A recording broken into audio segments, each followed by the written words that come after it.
menurut data statistik jumlah guru di Kota Palembang masih alami kekurangan sebanyak 2.165.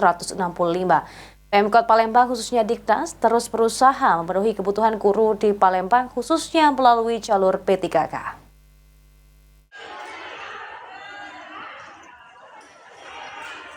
Sebagai ibu kota Sumatera Selatan, Palembang ternyata masih alami kekurangan pendidik, yakni tingkat SMP dan SD.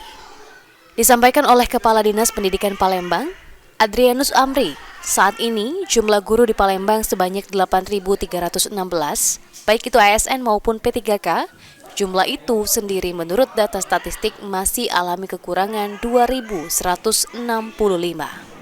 Oleh karenanya, di momen penerimaan di tingkat ASN maupun P3K saat ini, Adrianus berharap dapat banyak guru diterima di Palembang.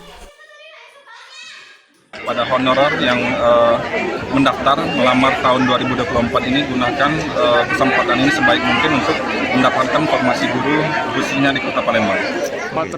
Sejauh ini, sejumlah sekolah baik itu SD maupun SMP di Palembang masih alami kekurangan guru untuk mengajar siswanya. Tim Liputan PAL TV.